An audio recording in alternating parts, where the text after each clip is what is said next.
Antes de compartir la palabra de Dios, buenos días a todos, hermanos, hermanas. Es un gusto poder estar otra vez juntos, ¿no? Y cuando llegaba había tanto ruido, pero me parece tan bonito el hecho de que hay vida. Y yo decía, estamos en un mercadillo, decía para algunas hermanas, pero la verdad es que es una bendición el poder estar en la casa del Señor y venir con alegría ante su presencia, ¿verdad? Y quisiera recordar dos cositas que yo creo que ya fueron anunciadas, pero esto para que recordar a los hermanos y para que podamos participar también. Primero, esta tarde, hoy tenemos con nosotros a una misionera que esto sirve al Señor en un país bien difícil llamado Mali. Nosotros ya conocemos poco sobre Mali porque Vera estuvo ahí muchos años hasta que se jubiló y ahora ya está en Brasil, ¿no? Pero hoy tenemos a Ami con nosotros. Yo voy a pedir que ella se ponga de pie, solamente para que la conozcáis. Esta tarde ella va a estar hablando sobre Mali, sobre los desafíos de su trabajo, ya 11 años, ¿no? Está sirviendo al Señor allí. Y también si algún hermano quiere algún artesanato, creo que va a estar por ahí expuesto en esta mañana, con que les ayudamos también a poder tener fondos para servir al Señor. La segunda cosa es que viernes y sábado tenemos una actividad especial en la iglesia. Y la verdad que es una actividad muy interesante y donde queremos invitar a nuestros hermanos, ¿no? Porque de fuera ya tenemos un grupo grande que va a venir, ¿cierto? El viernes por la tarde, creo que es a las 8, porque ahora se me fue aquí el horario, si alguien me puede confirmar. ¿Laurita está por ahí? Sí, a las 8 tenemos una película que esto habla sobre la problemática del aborto, ¿no? Y ya tenemos varios papás con hijos adolescentes que están de nuestra ciudad, que están inscritos para estar aquí con nosotros el próximo viernes.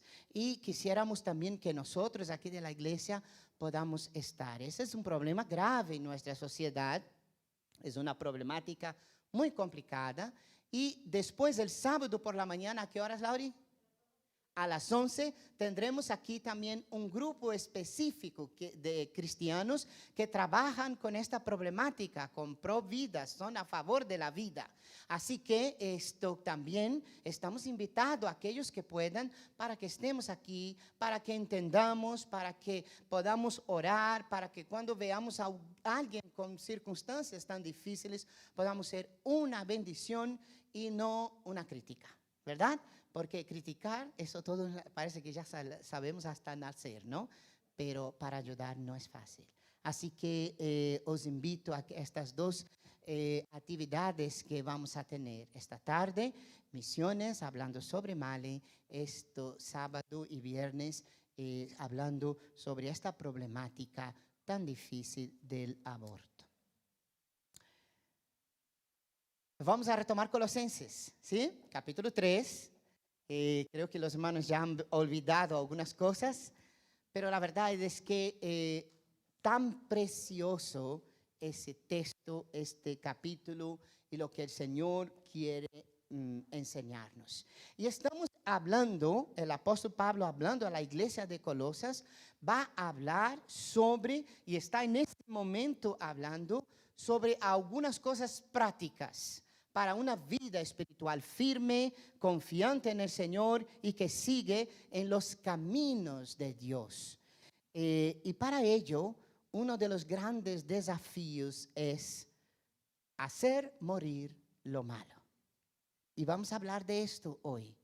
Vamos a hablar de hacer morir lo malo. Ya estábamos hablando de antemano en ese capítulo y hoy también. Entonces, recordando el capítulo que ya, el versículo que ya hemos hablado, en Colosenses 3:5 dice: hacer morir pues lo terrenal en vosotros. Y Pablo menciona que ya hemos estudiado fornicación, impureza, pasiones deshonestas, malos deseos y avaricia, que es idolatría.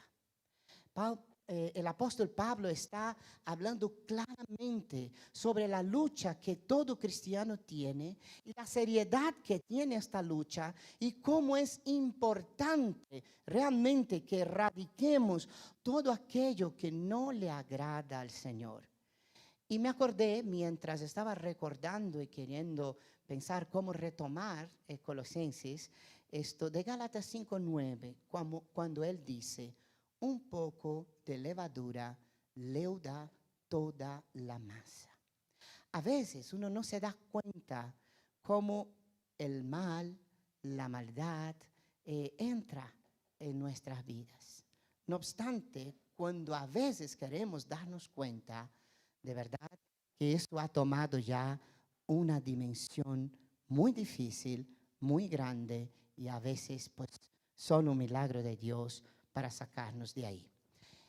En octubre de 1347, una flota que volvía del Mar Negro llevaba consigo una sentencia de muerte para Europa. La mayoría de los marineros estaban ya muertos o muertos. Y los pocos supervivientes que quedaban sufrían, estaban sufriendo. Un tercio de la población europea murió a causa de la peste bubónica. Se estima 25 millones de personas murieron por causa de esta enfermedad. No había cura y cualquiera que tenía la enfermedad, lo único que le quedaba era esperar su día de muerte. No había esperanza. No obstante, esta no fue la peor de las infecciones, ni la más catastrófica, ni la que no tiene de ninguna manera cura en ningún sentido si no buscamos el medicamento, la persona, el Señor, la respuesta de Dios para nuestra vida. Quisiera comenzar diciendo que Jesús es la solución de Dios para el pecado. Lo fue, lo es, lo será siempre.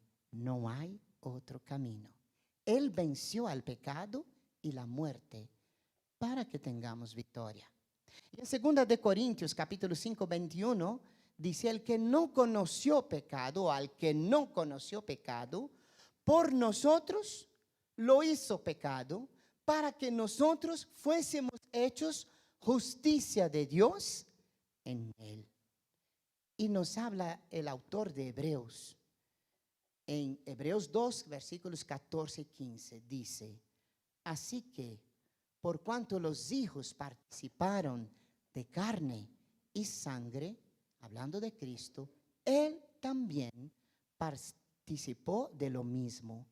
Y mirad lo que dice, para destruir por medio de la muerte al que tenía el imperio de la muerte, esto es, al diablo. Y librar a todos los que por el temor de la muerte estaban durante toda la vida sujetos a servidumbre. La Biblia es muy clara. Y si alguien quiere estar libre de su pecado, del mal, de la maldad, si alguien quiere estar sanado de esta enfermedad tan terrible que toca a todo ser humano, necesita venir a Cristo. Necesita conocerle. Como dijo Juan el Bautista, es texto que muchas veces yo repito y que los hermanos lo conocen de memoria. Cuando él vio a Jesús, dijo, he aquí el Cordero de Dios que quita el pecado del mundo. Colosenses capítulo 3, versículos 8 a 12 es el tema que vamos a tocar hoy. Dice, pero ahora desechad también vosotros todas estas cosas: ira, enojo, malicia, maledicencia, lenguaje obsceno de vuestra boca. No mintáis los unos a los otros, ya que os habéis desvestido del viejo hombre con sus prácticas y revestido del nuevo, el cual conforme a la imagen del que lo creó, se va renovando hasta un conocimiento pleno, donde no hay griego ni judío, circuncisión o incircuncisión, bárbaro, escita, esclavo o libre, sino que el Mesías es todo en todos. Por tanto, vestidos como escogidos de Dios, santos y amados, de sentimientos entrañables de compasión, de bondad, de humildad, de mansedumbre, de longanimidad. Estos pecados están colocados todos al mismo nivel, y la idea del apóstol Pablo, que él afirma aquí rotundamente, es que debemos matarlos. Así como desechamos aquellas cosas que no son buenas para nuestra vida, así como que tratamos de seleccionar el mejor alimento y el más sano, así como buscamos tener lo mejor de lo mejor. Si queremos tener una vida espiritual que honre a nuestro Dios, nuestro combate es contra la maldad y el pecado, y hay que matar el pecado. Con el mismo énfasis que a los pecados carnales que vimos hace 2 semanas, Pablo nos habla ahora de algunos pecados muy interesantes, hermanos. Primero, de sentimiento interior, de corazón, de mente, de lo que sentimos, de lo que hay aquí, de lo que se mueve aquí, de lo que hierve dentro de nosotros, ¿sí?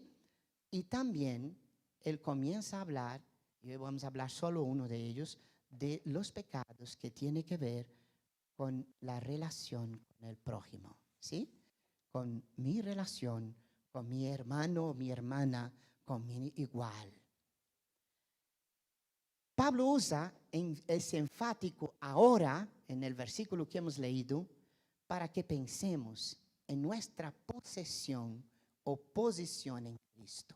Ahora que tenemos a Cristo, ahora que somos de Cristo, ahora que todas las bendiciones del Señor han sido derramadas sobre tu vida y sobre mi vida, entonces tengamos presente y desvistámonos del hombre o ser humano caído en su maldad. La verdad, hermanos, Pablo nos está hablando eso porque sin darnos cuenta, y vino a mi mente esta frase, la verdad es que o hacemos morir el pecado o el pecado te matará, me matará o nos matará.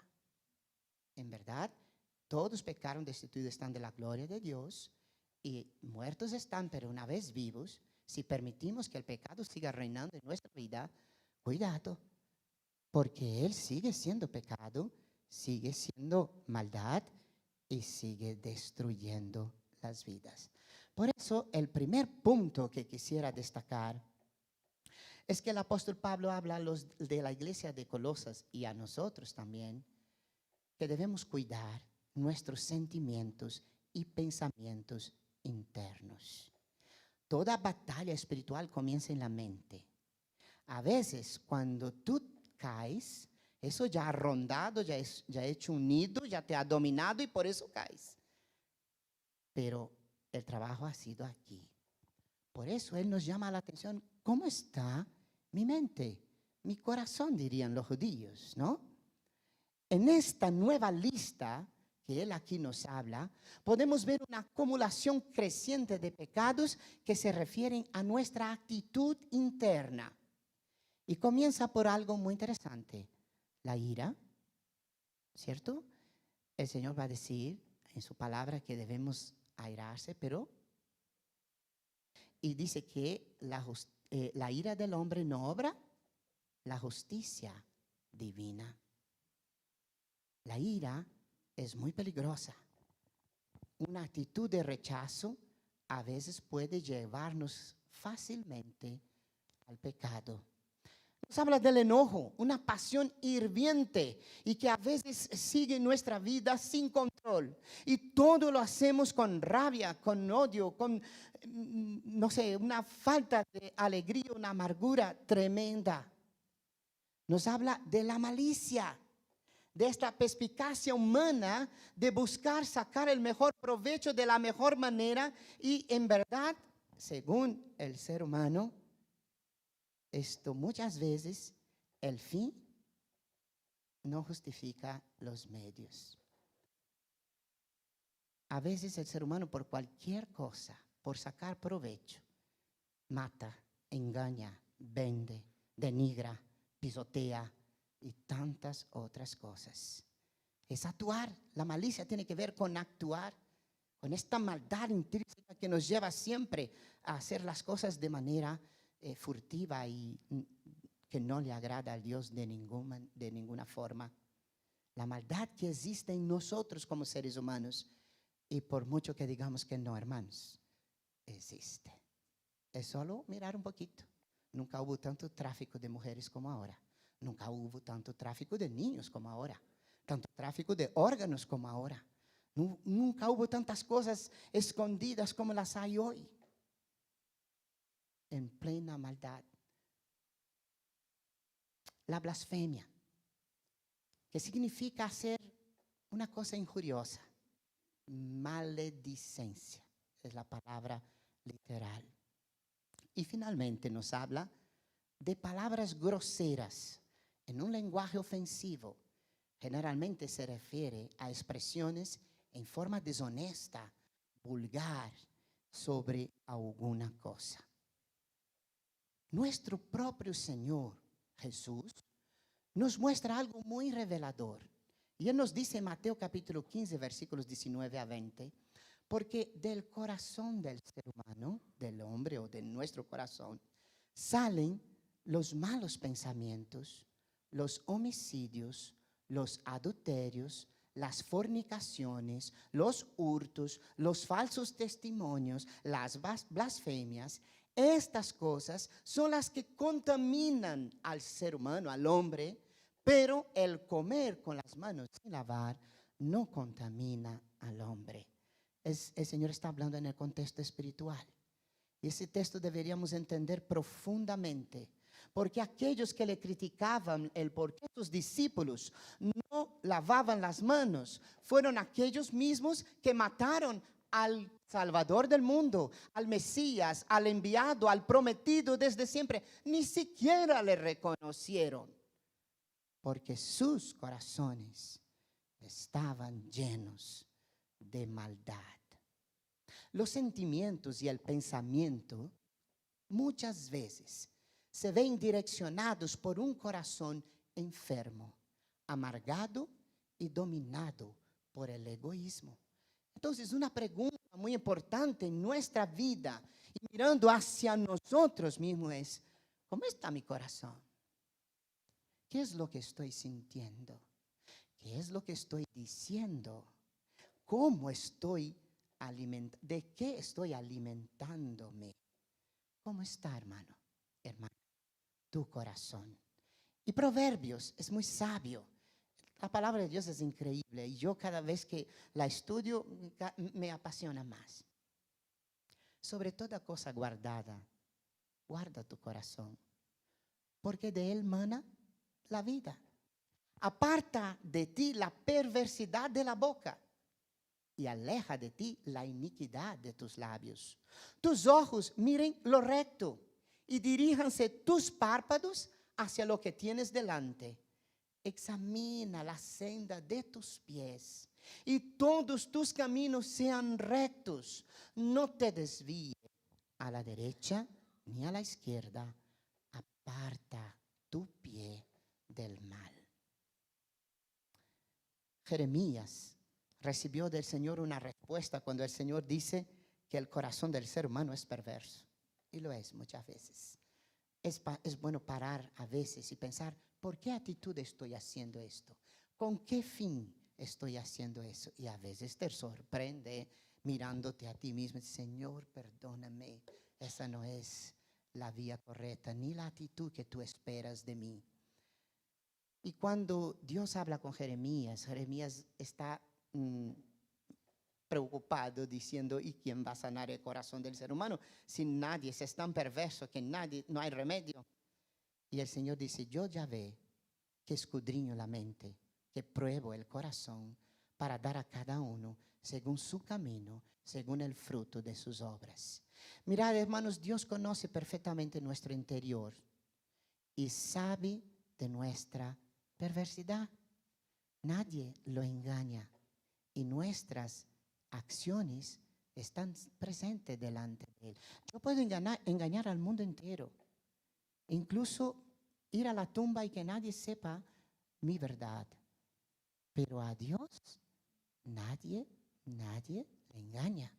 Por eso, la primera cosa importante que veo aquí es lo que dice el salmista en el Salmo 139, 23 a 24, cuando dice, examíname, oh Dios, conoce mi corazón y pruébame.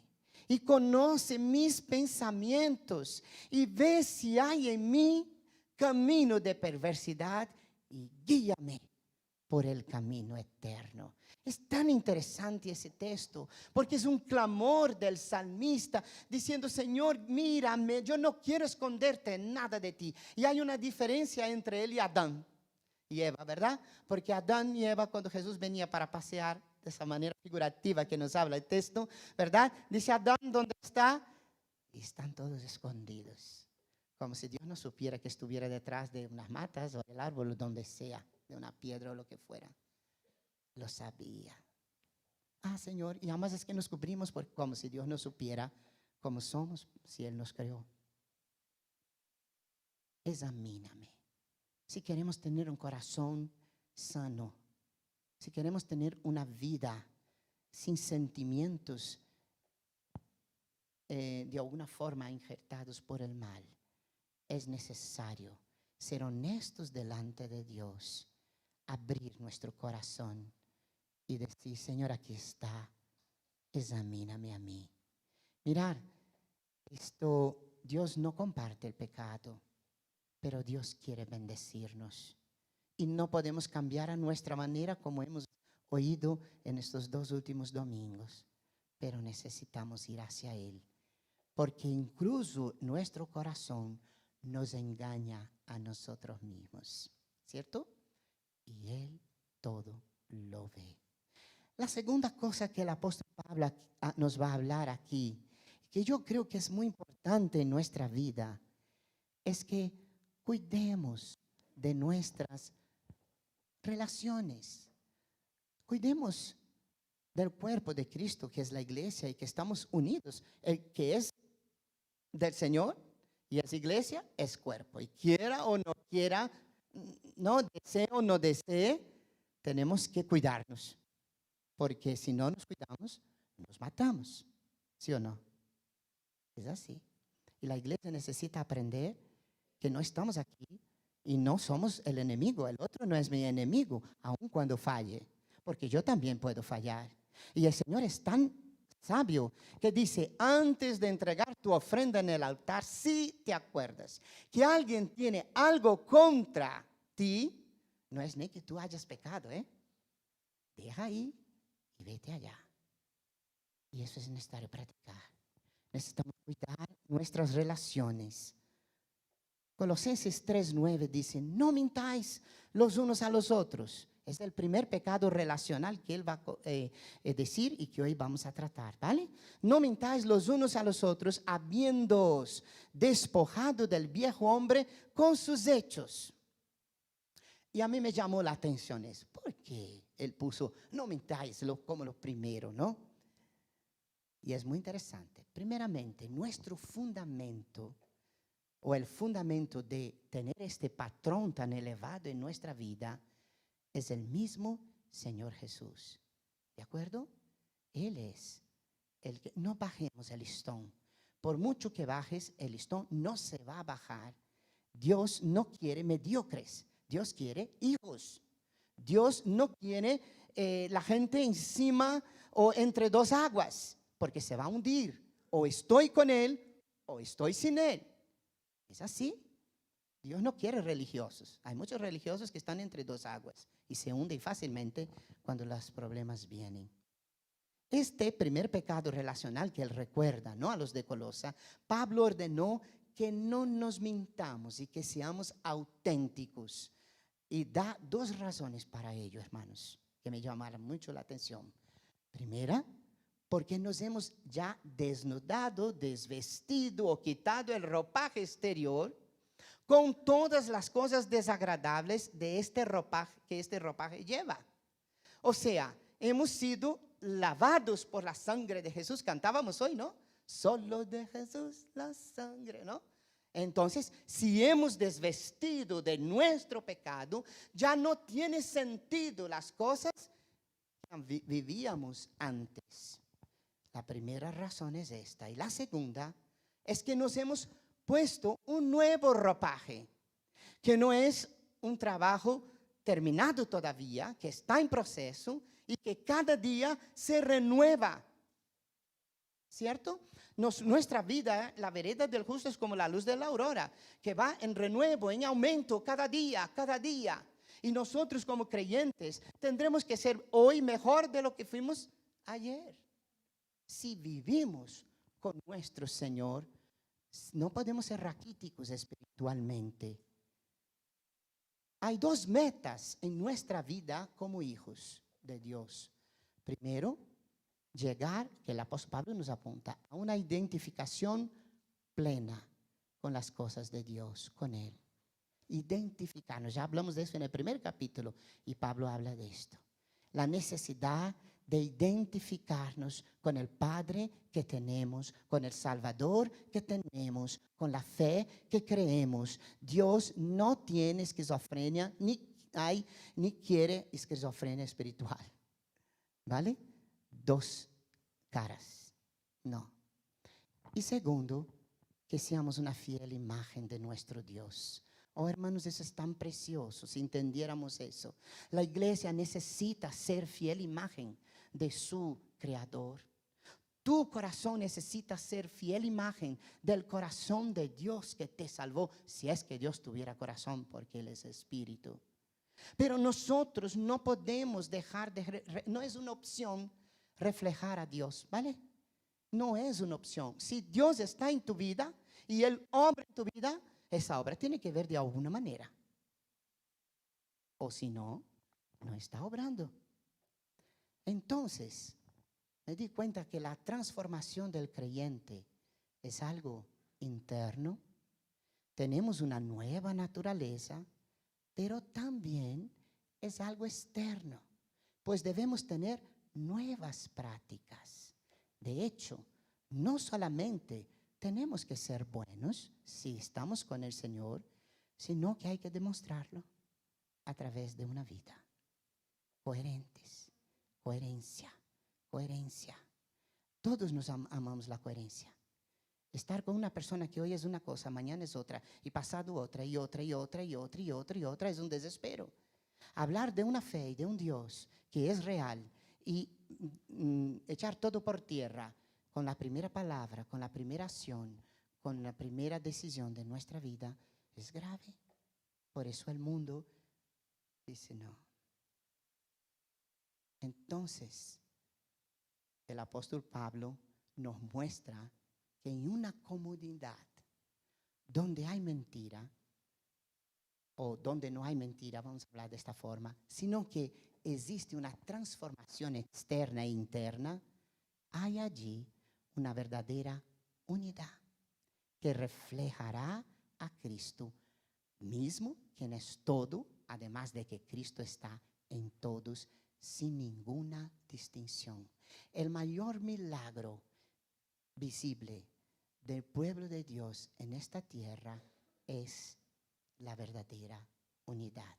Jesús oró por eso, ¿os acordáis? Juan 17. Fue el único pedido que Jesús pidió a Dios Padre por la iglesia. Que sean como tú y yo. ¿Para qué? Para que el mundo vea, crea. Si hay mentira, ya no hay unidad. La comunión que hay en la iglesia, que está aferrada a Cristo como cabeza, es mucho más que una comunión espiritual. Es mucho más que ahora cantamos aquí, ¿verdad? No sé, cualquier canción y casi que parece que nos salen asas y aureolas, porque estamos así en un momento y Dios se mueve. Realmente yo creo que Dios se mueve cuando adoramos y es una de las manifestaciones más lindas. Pero no es solo eso. La iglesia no es solo eso. En Cristo están unidos los que están separados en el mundo, incluso por su raza, por sus prejuicios religiosos, por su nivel cultural o por su clase social. Qué interesante que el Señor rompe toda barrera y que nos une verdaderamente para ser y reflejar su gloria y que el mundo conozca. Ahora, ¿por qué comienza por la mentira? Y mirar esta palabra de Jesús. ¿Por qué no entendéis mi lenguaje? ¿Por qué no podéis escuchar mi palabra? Vosotros sois de vuestro padre el diablo, y los deseos de vuestro padre queréis hacer. Él ha sido homicida desde el principio y no ha permanecido en la verdad porque no hay verdad en él. Cuando habla mentira, de suyo habla, porque es mentiroso y padre de mentira. Y a mí, porque digo la verdad, no me creéis. Qué interesante, porque el rey de la mentira es el diablo. Porque la mentira nos destruye. Porque nos va haciendo creer mentira como verdad al punto de asumir mentiras como verdades incuestionables y nos aparta completamente de Dios. Tanto nos aparta que nos impide creer la verdad de Cristo. Sin verdad no hay libertad, no hay comunión, no hay manera de que la confianza sea una realidad. Yo no quiero confiar en un mentiroso. Y si yo le cojo 5 veces la mentira, chao y adiós. ¿Cómo voy a confiar en una persona que nunca me dice la verdad? Es imposible. No es porque quiera hacer diferencias, es que nadie puede confiar a nadie que te esté mintiendo 24/24 horas. La mentira es mucho peor de lo que imaginamos, porque ella nos mantiene bajo el yugo de Satanás. Por eso él dice, no mintáis. No, es mucho más claro decir, estaba el fariseo, ¿no? Y el publicano, y uno oraba así. Señor, te doy gracias que no estoy como este que está aquí. Yo tengo muchos privilegios, puedo enseñar, estoy en la sinagoga, voy al templo, yo qué sé. Y aquel que estaba allí decía, misericordia de mí, Señor, yo soy pecador, te he fallado. Y la Biblia dice, el Señor contando, que ambos salieron. ¿Cuál fue el que fue justificado? ¿Cuál fue? El que reconoció su pecado. Porque el otro, en su religiosidad, era mentiroso para sí mismo. Se creía más importante que aquel. Ahora a Dios nadie le miente. Nadie, ni yo ni nadie. Y la tercera y última cosa es que debemos cuidar de nuestra ropa, ¿no? Cómo vestimos. Y nos cuidamos. No estoy diciendo, aquí en esta iglesia es preciosa. Yo los veo a todos ahora y digo, uy, a lo mejor tengo que cuidarme yo más. Pero ahora él va a hablar de un ropaje interno. De nuestra ropa espiritual. Porque ella define quién soy yo. Y dice en Colosenses 3:12, vestíos pues como escogidos de Dios, santo y amados, de entrañable misericordia, de benignidad, de humildad, de mansedumbre y de paciencia. El apóstol nos habla de la posición y posesiones en Cristo. Y en el párrafo anterior de las implicaciones personales, llegando a introducirse en las relaciones dentro del cuerpo de Cristo. Ahora presentará lo que sucede cuando el cristiano se relaciona con la sociedad en general. Pablo empieza dirigiéndose a los colosenses. Y mira cómo empieza. Escogidos de Dios, consagrados y amados. Es interesante que cuando tú lees este texto, lo primero que te viene es el pueblo judío. Nación santa, nación amada, nación elegida, ¿no? Y si un judío que no fuera creyente estuviera escuchando eso, dice Pablo, te estás equivocando. Somos nosotros los amados, somos nosotros los que somos elegidos. ¿Cómo dices a los de Colosas que son amados, consagrados, ¿no? Esto para el Señor. Eran ellos el pueblo escogido, la nación consagrada y los amados de Dios. Pero Pablo, hermanos, y aquí me encanta, el hebreo de hebreos, no había más judío que el apóstol Pablo. Toma estas tres palabras preciosas que habían sido posesión exclusiva de Israel y se las aplica a los gentiles de Colosas y a nosotros, todos sus hijos y hijas. Y así demuestra que el amor y la gracia de nuestro Dios se habían extendido hasta lo último de la tierra y que ya no había en su economía una nación especialmente privilegiada. Y eso es tan precioso. Dios amó al mundo. Dios amó a todos nosotros en todos los lugares. Aquí tenemos gente de muchos lugares diferentes. Él te amó. Él te conoció por el nombre. No hay separación en esos aspectos. En Cristo todos estamos en la posesión de ser pueblo de Dios. Cada una de las gracias que Él va a mencionar aquí tiene que ver con las relaciones personales. Y es interesante porque es diferente de lo que nosotros entendemos, hermanos. No se mencionan aquí virtudes como eficacia, inteligencia, ni siquiera diligencia o la industria. No porque ellas no sean importantes, pero es que las grandes virtudes cristianas básicas son las que gobiernan las relaciones humanas. Amar a Dios sobre todas las cosas. Y el cristianismo es comunidad. Libértate del individualismo social que existe, porque un verdadero creyente no puede ser individualista. Entonces, ¿cómo es ese vestido? ¿Cómo es? ¿No? ¿De qué está hecho? ¿De seda? No sé, de lino puro, fino, de piedras preciosas, diamante, lo que sea. Bueno, Él nos va a describirlo. Primero, de un corazón de piedad, de un corazón que siente como Jesucristo. Al ver las multitudes, tuvo compasión de ellas porque las veía como ovejas sin pastor. Ovejas sin pastor es sinónimo de desastre y muerte. Y así Jesús veía aquel pueblo. Así Jesús nos vio el día que nos recogió. Y así debiéramos ver nosotros a todo semejante que todavía no conoce al Señor. Y habla de amabilidad. Eso es muy interesante. La Biblia dice que la palabra encendida enciende un gran fuego. Pero también nos dice que una palabra amable puede derrumbar toda maldad. Nos dice que debemos vestirnos de humildad.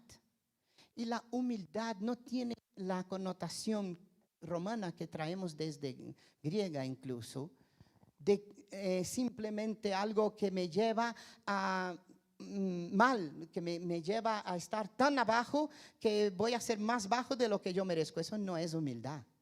La humildad es simplemente reconocer quién soy yo y quién verdaderamente es Dios y permitir que Él sea Dios.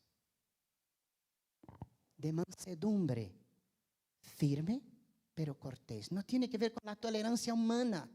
En esa tolerancia humana hemos dicho al ser humano que él puede elegir lo que quiera hacer. Mentira, no puedes elegir lo que quieras hacer, por mucho que intentes. Y ahora habla de paciencia y longanimidad, que es el último aspecto, diciendo, vistámonos de paciencia, así como Jesús ha tenido y tiene con nosotros. Cuando leía eso me acordaba del fruto del Espíritu, ¿no? Gálatas 5:22, el fruto del Espíritu es amor, gozo, paz, paciencia, benignidad, bondad, fidelidad, mansedumbre, templanza. En contra de tales cosas no hay ley, pues son los que son del Mesías. Crucificaron la carne con las pasiones y deseos. Ahora que vivimos por el Espíritu, andemos en el Espíritu. Conclusión, si vivimos por el Espíritu, hay que andar por el Espíritu. Hay mucha gente a veces que, ay, Dios me habló, Dios me habló, Dios me habló. Yo no tengo duda que Dios habla, pero después yo hago lo que quiero, entonces Dios no habló. Ah, yo he visto eso, va a pasar eso, y de repente estoy criticando a los otros, pero yo no tengo comunión con nadie. ¿No? Sé, cualquier ejemplo, son cosas que se me ocurren ahora. No hay como ser verdaderos creyentes si no hacemos morir lo malo de nuestra vida. Nuestro combate, nuestros 3 grandes enemigos, ¿cuáles son? El cuerpo, el diablo y la carne, el mundo. ¿Sí? No dejaron de ser enemigos, ¿eh? No hay como ser verdaderos creyentes si no hacemos morir lo malo de nuestra vida. Y es interesante que el Señor podía hacer así, con una varita mágica, ¿no? ¡Plum! Y estás, ¿sí o no? Pero no es eso lo que Él dice. Pablo está diciendo, haced morir. Es un imperativo. Y yo no puedo hacer por ti. Aún puedo orar por ti y lo hago. Pero hacer morir lo malo en ti, solo puedes hacerlo tú y Dios. No hay como tener comunión si no aprendemos a amar como Cristo nos amó. Y el que ama de verdad no miente, aun cuando tiene que decir me he equivocado, perdóname, he sido mal o malo contigo. No hay cómo cumplir nuestra misión, hermanos, si el fruto que sale de nuestra vida es puramente carnal. Ahí entiendo cuando la palabra de Dios nos va a decir, la letra mata, lo que vivifica es el Espíritu Santo. Quiero terminar.